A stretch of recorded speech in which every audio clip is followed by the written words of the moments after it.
One of you please read the third question or share your screen if possible. The Nernst equation for the reaction A2 plus 2 electron gives B. In terms of free energy changes, delta G we need to find. Yeah. Yes. So I see there is small mistake in this question. So it is given A2 plus 2 electron becoming B, but in the four responses A2 plus is missing. It is given A. So it should have been Yes. like this. So reaction coefficient or equilibrium constant K is equal to, for this reaction, concentration of product, concentration of the reactant. Okay, and this equation we know, previous class we have seen Gibbs equation, another form of Gibbs equation, delta G equal to delta G naught, so plus 2.303 RT ln K.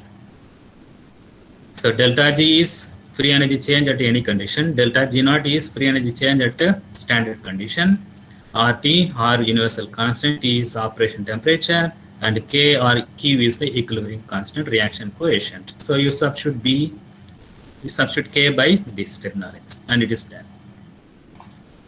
So then 10th question which is relevant, there is a reversible process, correct?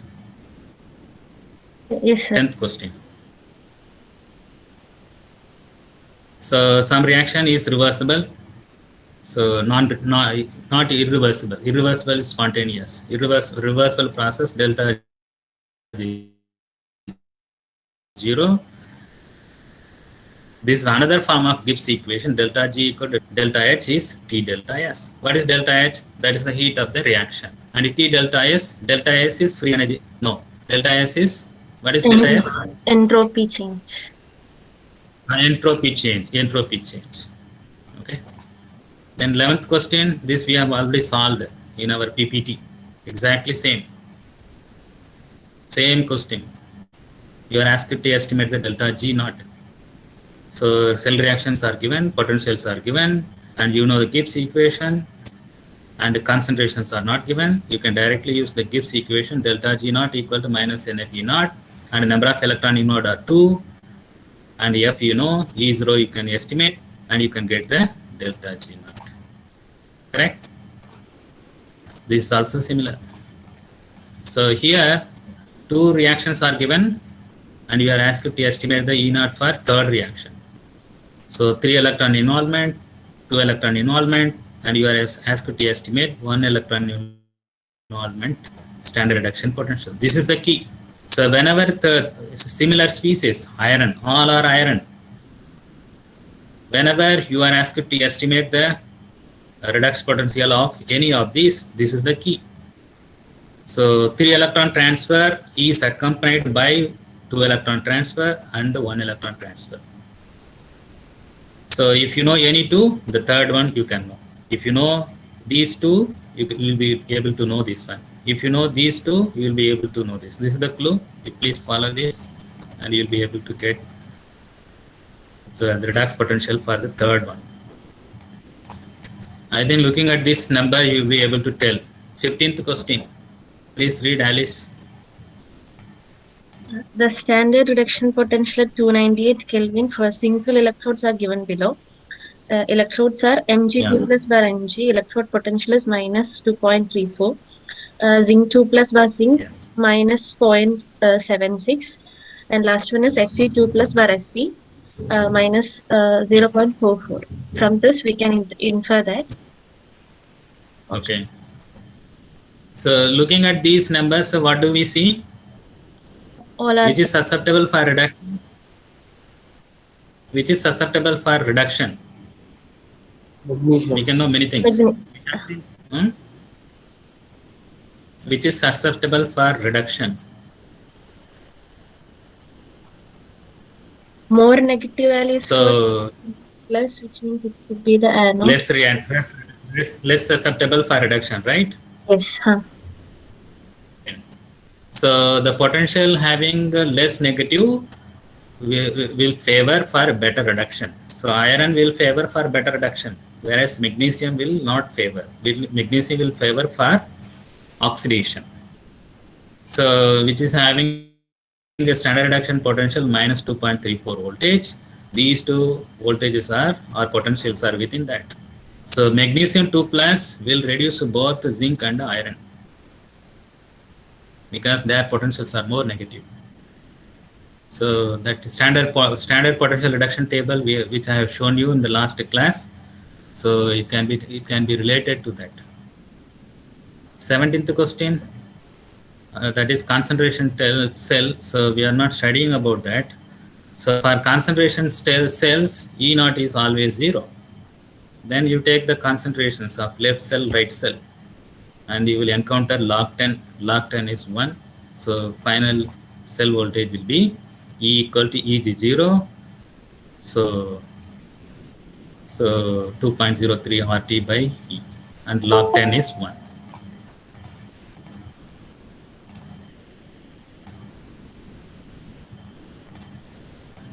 So this is similar to what we have encountered for the zinc cadmium system. So I'm sure we'll be able to follow.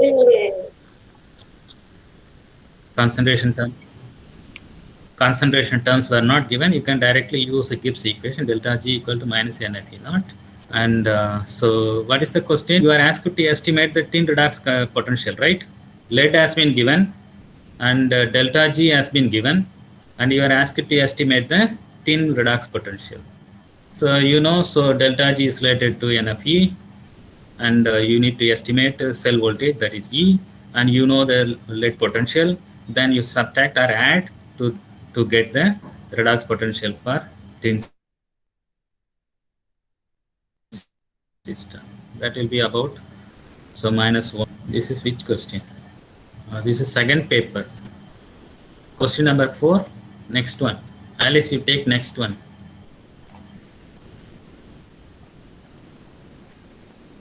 Fourth question.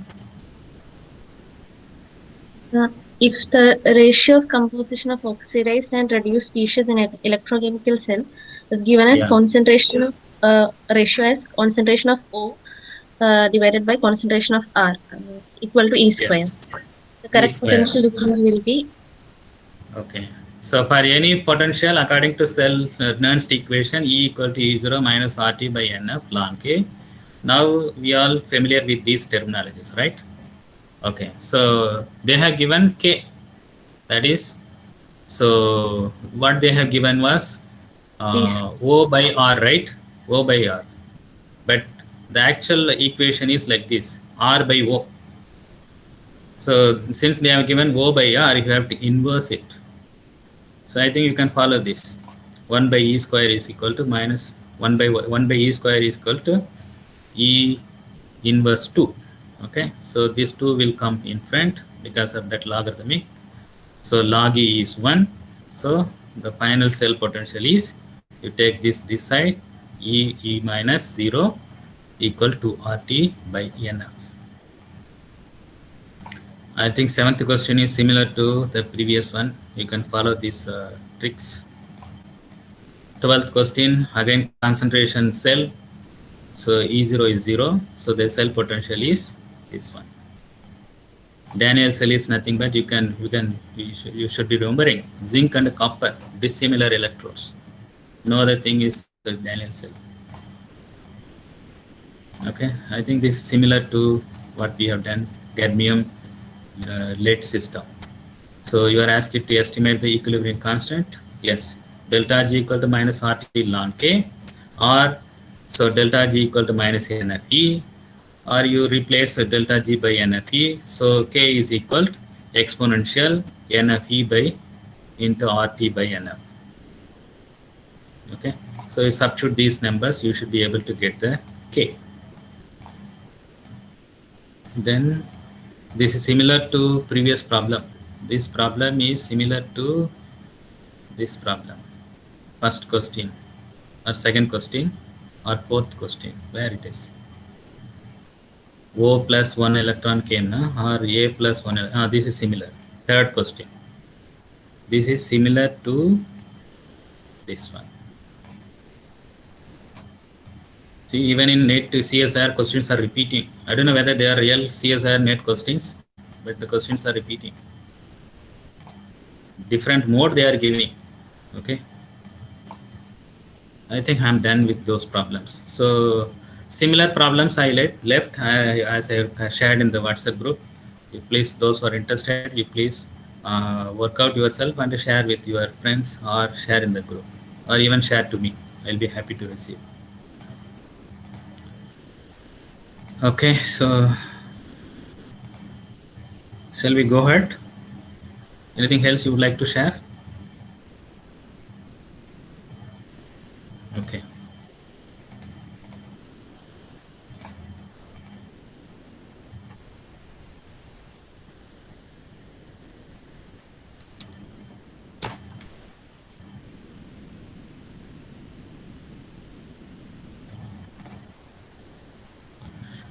So I think this is where we stopped in the last class.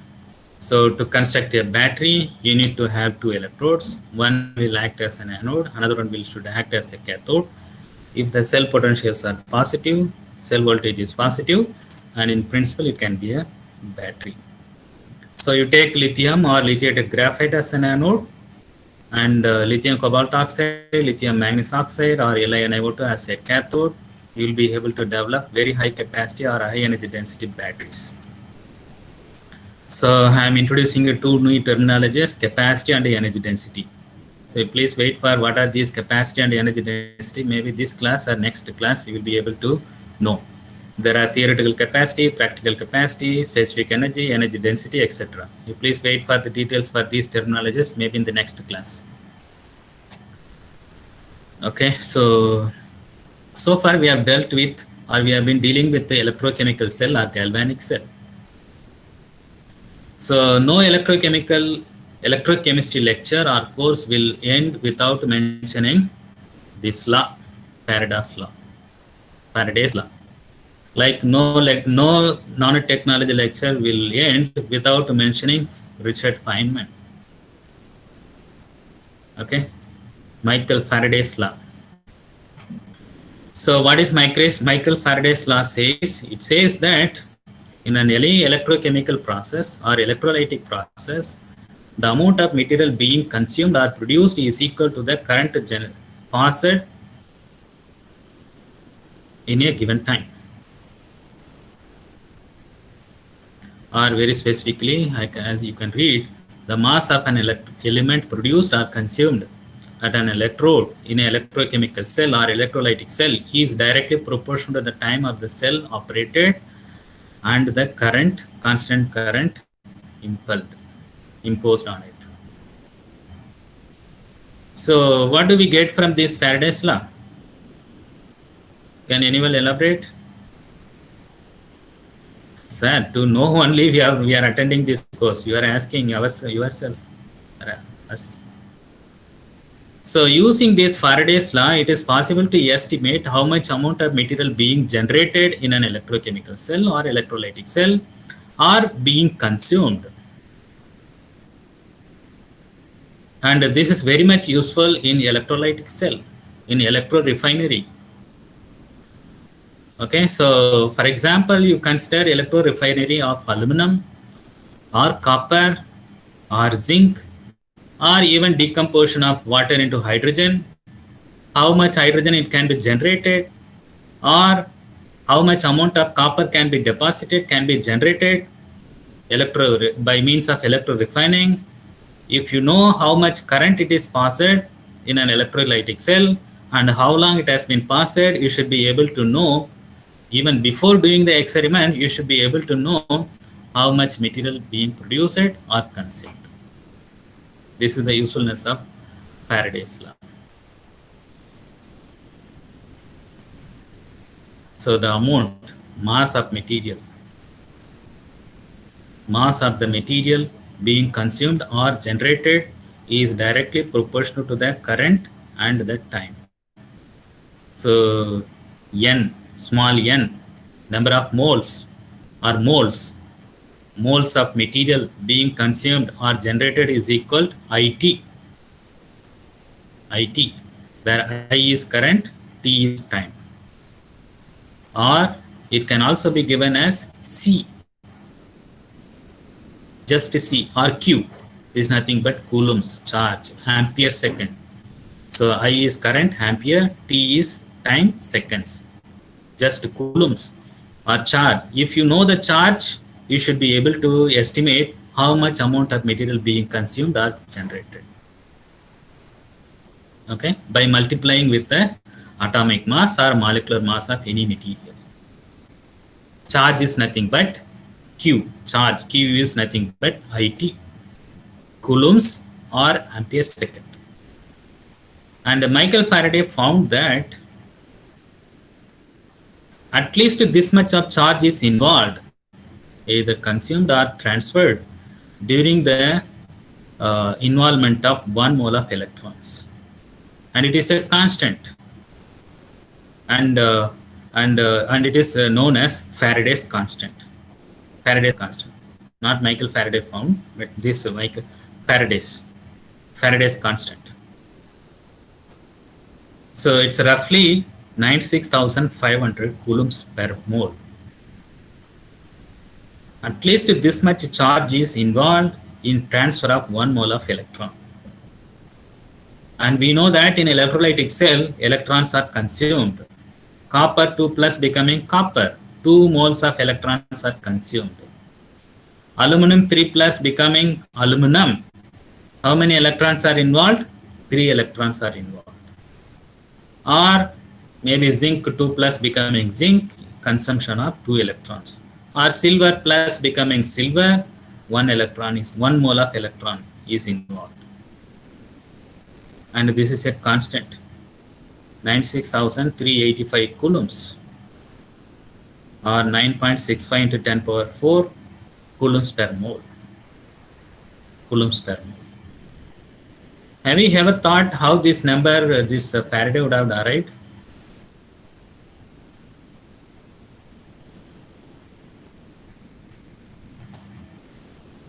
Faraday's constant, 96,385 or roughly 96,500 coulombs. How you would have arrived at this number? By Avogadro's number with the charge of 1 electron. Yes, correct. We know the charge of electron, 1.6 into 10 power minus 19 coulombs. This is the charge of electron. And we also know how many atoms, ions or molecules, maybe in this case here electrons, can be present in 1 mole of any material. It is 6.023 into 10 power 23 atoms, ions, molecules, electrons per mole. Try to multiply these two. You take the units, charge is coulomb and the Avogadro number unit is per mole. Multiplication of both these, you will get coulombs per mole. So 1.6 into 10 power minus 19 into 6.023 into 10 power 23 will give you this number. This number, 96,385 coulombs per mole, or ampere second per mole. Ampere second per mole. Faraday's constant, very fundamental unit for the electrochemist. Using this, you should be able to know how many moles of materials are being consumed or generated. For example, in an electrochemical cell, let's say for example 15,000 coulombs of charge is involved. This will be equal to the 0.16 moles of electron involved. This is charge and mole of the electron. And instead of mole of electron, if it is any material, that many moles of materials are being involved, either consumed or generated. If you know the mole, if you multiply with the mass of electron, you will be able to quantify in terms of, instead of moles, in terms of grams or kilograms. If it is a material, that will make sense. Before you do the electro-refining, electroplating of gold, silver, platinum, or aluminum, copper, zinc, you should be able to know how much material you are going to generate if you allow some charges, nothing but ampere second, coulomb. This is how.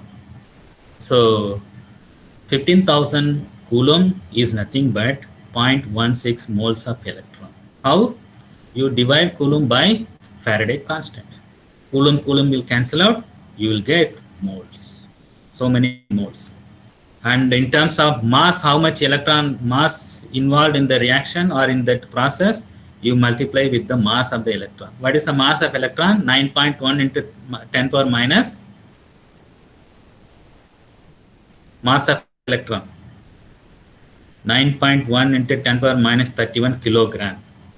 So 0.16 into 10 power 0.16 into 9.1 into 10 power minus 31 kilograms of electron involved. So if the charge consumed or charge involved is 15,000 coulombs, that's what it means. So Faraday's law gives the information about the material being consumed or generated in a electrochemical process, very much used in electrorefinery. This is how it comes. Charge Q is nothing but IT. Q is charge, so given in coulombs, is nothing but ampere second. How that ampere second comes from here. I is current, T is time in second. Coulomb is nothing but ampere second or coulomb per second into second, so you will get coulomb. So you should remember this, Q equal to IT. So it means that 1 coulomb of charge is the quantity of the electron or the charge transferred by a current of 1 ampere during 1 second. In 1 second, if 1 ampere current is allowed or passed, it refers to 1 charge, 1 coulomb. That's what it means. Very basic. So let us spend 1 or 2 minutes to calculate how much charge is involved in this electrorefinery process. So calculate the charge that passes through 300 kiloampere cell passes for 24 hours time. You can take down and try to work out. Every information are given. All informations are given. So you have been given an electrochemical cell which involves 300 kiloampere current allowed for 24 hours. Estimate the charge involved in the process. Very simple problem. 3.47 coulombs. Yes, please. 3.47 coulombs. Yes. So 3000 into 10 power 3 into 24 hours. Straightforward. But we have to give it in coulomb because this is charge. 3000 kiloampere multiplied by 1000, it will become ampere. So 24 hour multiplied by 3600 will become second. So you need to bring ampere second. So then only you will get a charge coulomb. So in an electrorefining process, if 3000 kiloampere current is passed for 24 hours, so let it be any material. So this much charge is involved. This much charge is involved. I think the next problem, I think on the similar line. Convert the current of 1.74 ampere passed for 10 minutes into an amounts of electrons. Amounts of electron. So the previous one is the charge. Amounts of electron is moles of electron. This is how. Q equal IT by F.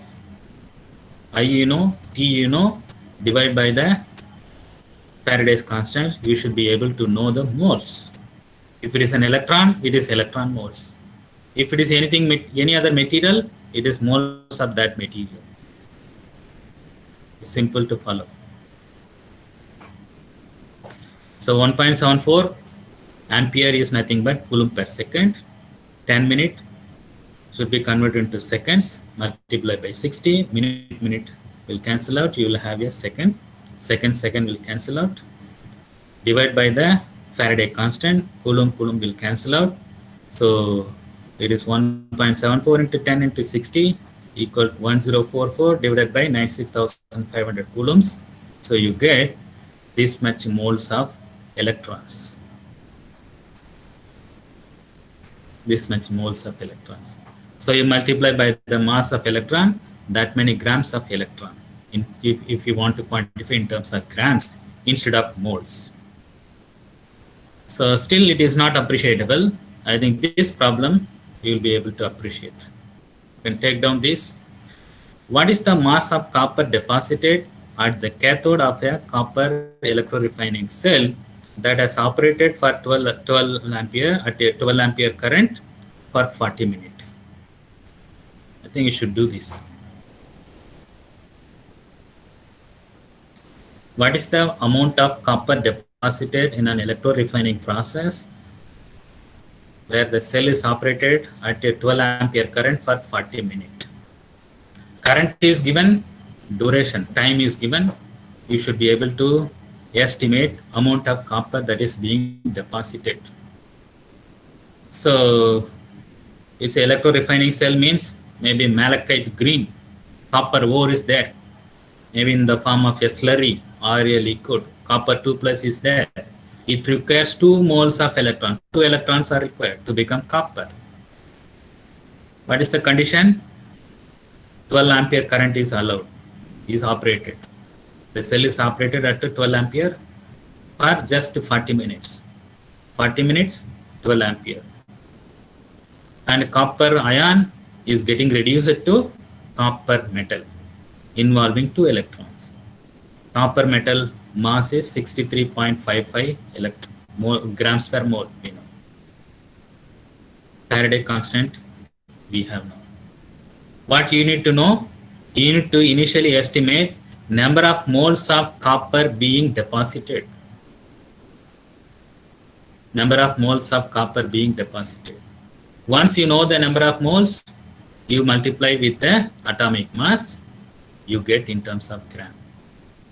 In terms of gram. Is it possible to do? Please try. At least you give me number of moles of copper being deposited.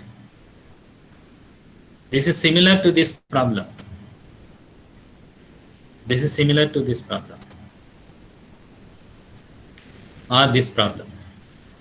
Current and time is given. You are asked to estimate the moles of electron. But in this case, moles of copper. Then multiply with the atomic mass of copper. Atomic mass of copper. You will be able to get in terms of gram from moles. Please try.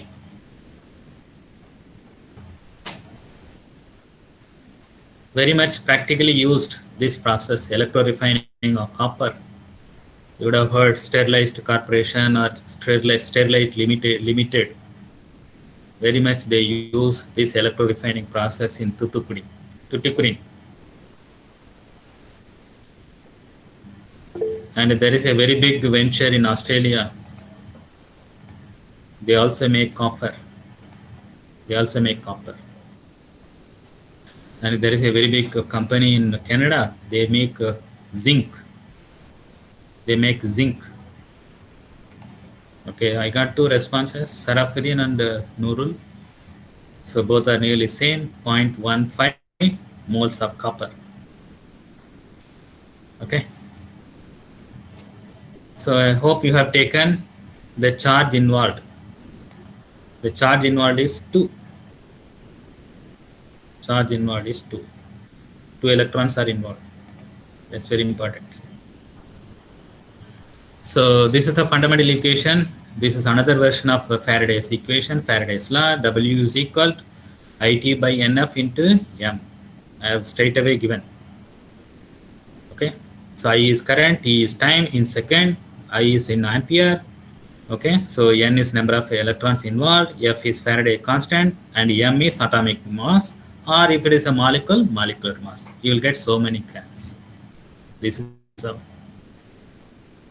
so 12 ampere, nothing but coulombs per second into 40 minutes, 40 into 60.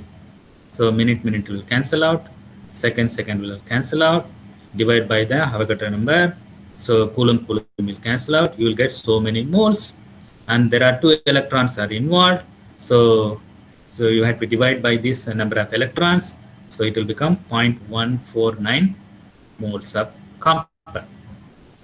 Moles of copper. So in the previous problem we stopped here, moles of electron. Here it is copper moles. So this mole can be converted into grams or kilograms by multiplying the atomic mass.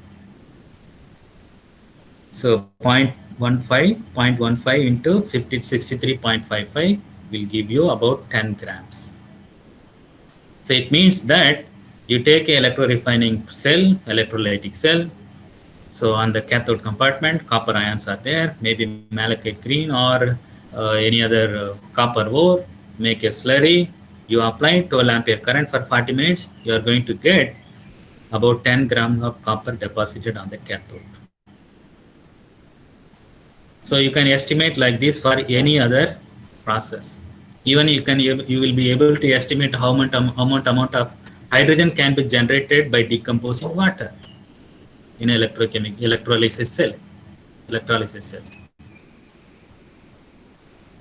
Or in the fuel cell, how much hydrogen is required to convert some current or some power, the reverse reaction, the reverse process. I think in the similar line, you please follow this. 483 coulombs of charge is passed through a solution of aluminum chloride. Determine the number of moles of aluminum. Very simple. Similar line. You should work out and show me. So there it was given current and time. Here it is simplified. Directly coulombs are given, or coulomb is given. Charge is given. And you are asked to estimate moles of aluminum deposited. Maybe I would add that amount of aluminum deposited. So moles of aluminum, if you know, means you multiply with the atomic mass of aluminum, you will be able to get amount of aluminum. I think one of you can able to tell what is the mass of aluminum. What is the mass of aluminum? You can see here. Aluminum is third group element. 27, I think. 27? Yeah. Yes. So you multiply with the 27, you get in terms of gram from moles. Similar line. Please estimate and tell me how much it can be.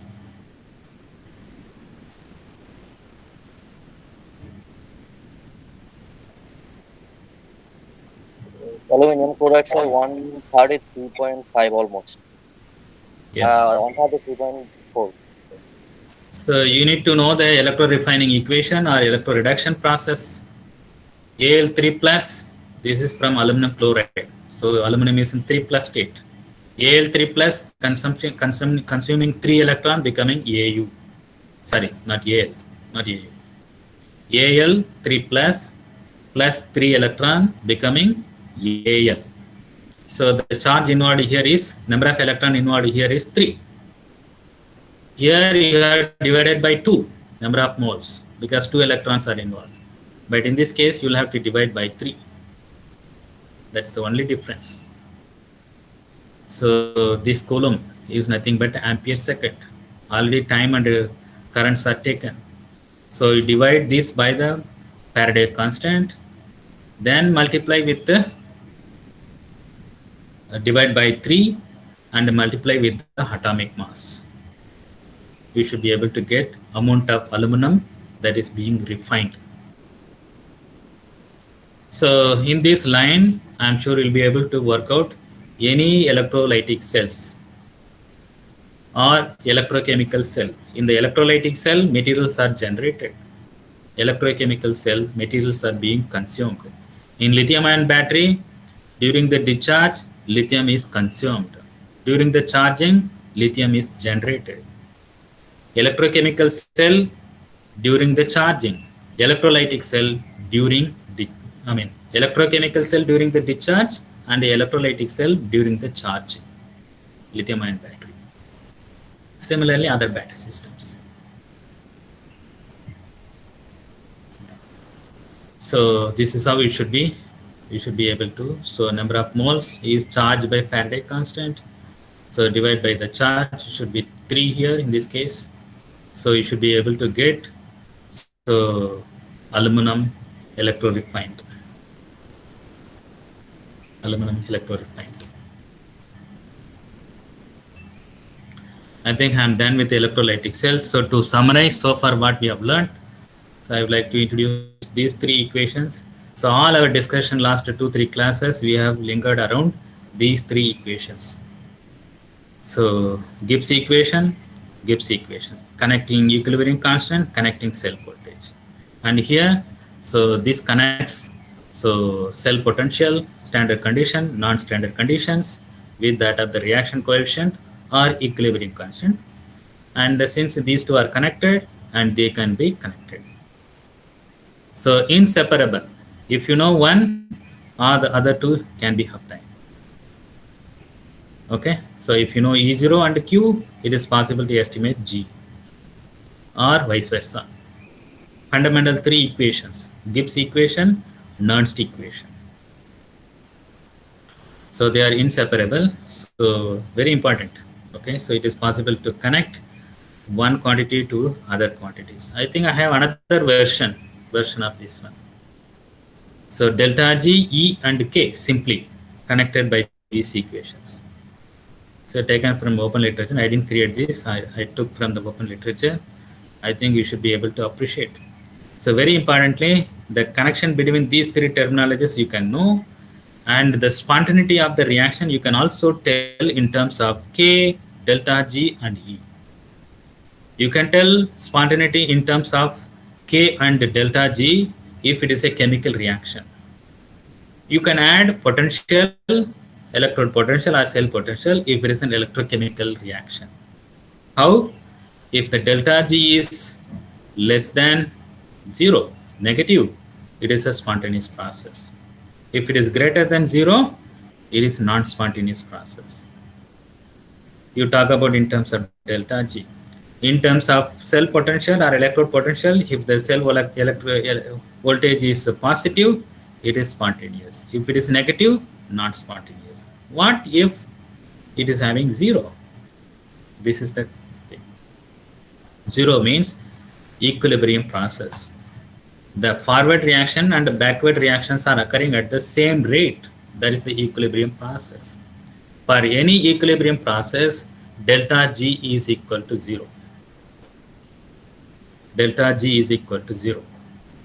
It might look the reactions are not occurring because both forward reaction and the backward reaction, oxidation reaction, reduction reactions are occurring at the same rate. You will not be able to distinguish whether the reactions are occurring. The change in free energy of that reaction is 0. And if you connect to Gibbs equation, so if delta G is 0, what will be the value for K? According to this equation, obviously K should be 1.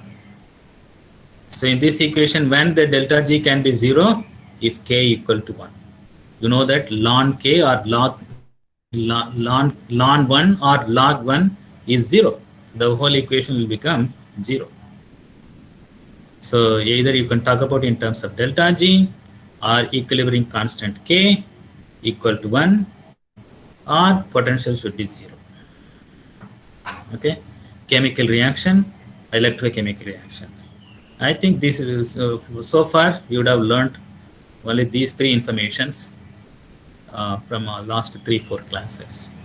If anybody would like to add anything to this or make some comment clarification to this, you are welcome to do so. We'll go ahead, few more minutes.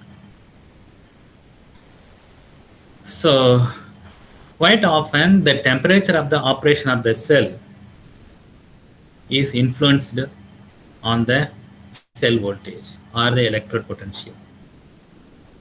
Whether the cell is operated at ambient condition or non-ambient condition, the voltage is influenced. How do we know how much it is influenced? So this equation, you know, delta G equal to minus NFE. So assume that, so this is for a reaction or a cell operated at a different temperature. So then how much it is influencing with respect to temperature?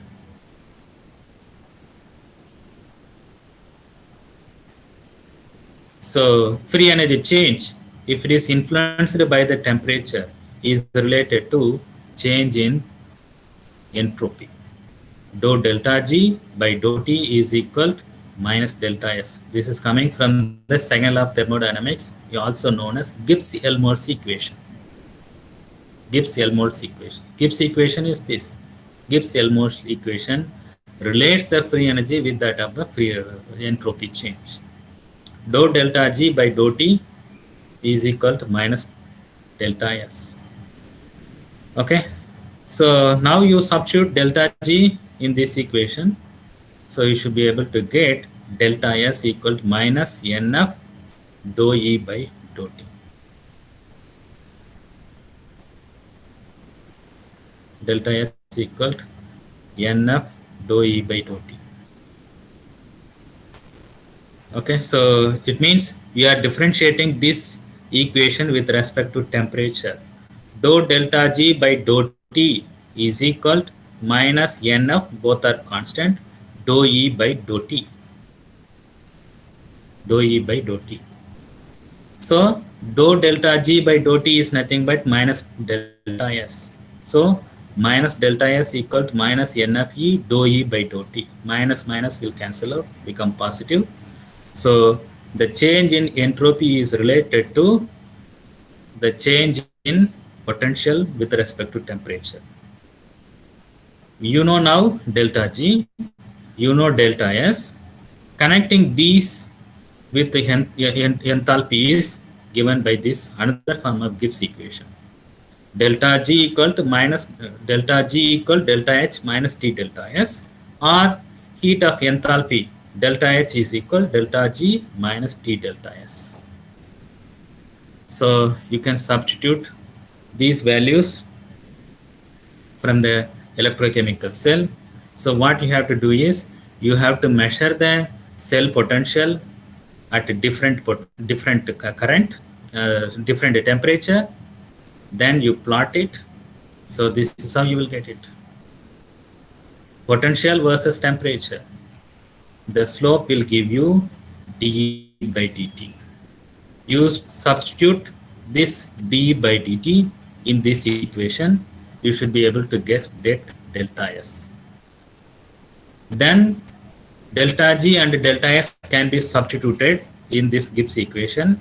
You should be able to know how much heat is evolved in a electrochemical process. So it means, so 3 thermodynamic parameters one can obtain if you run the cell at a different current, different temperatures. At different temperatures. So following these equations.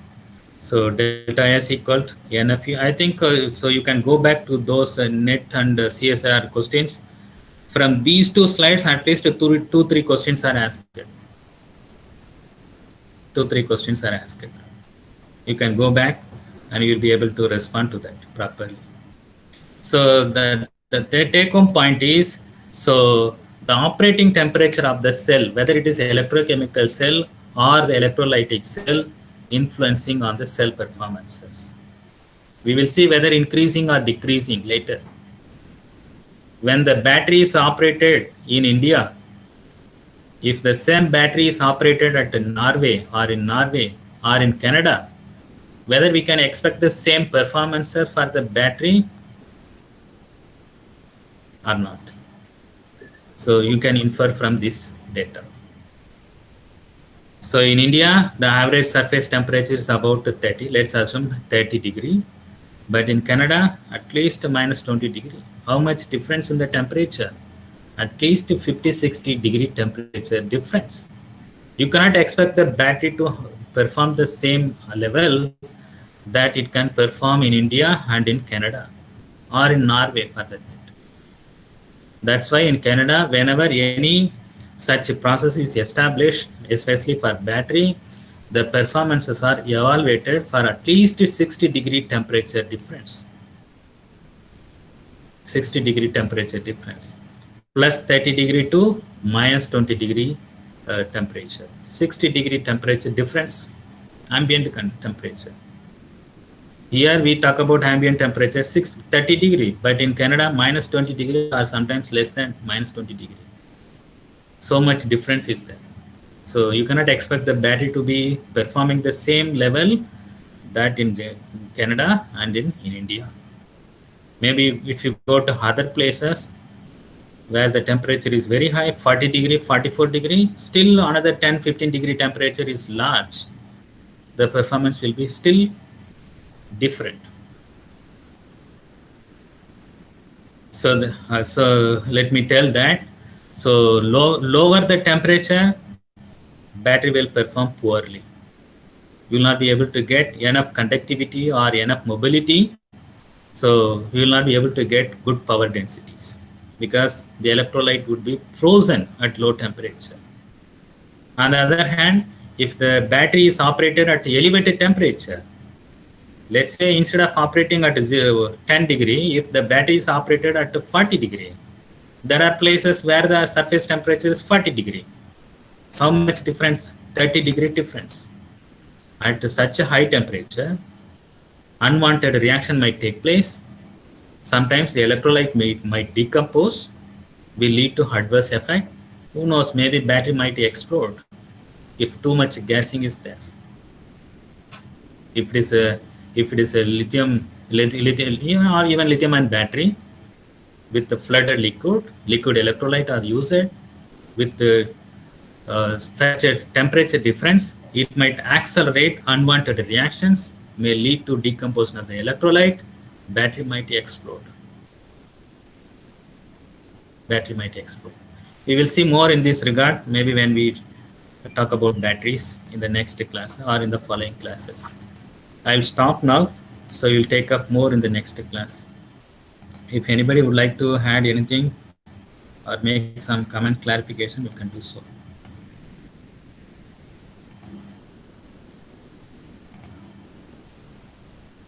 Some of you have responded. Okay, I should see, I think, hereafter messages. Many of you are responding. Yes.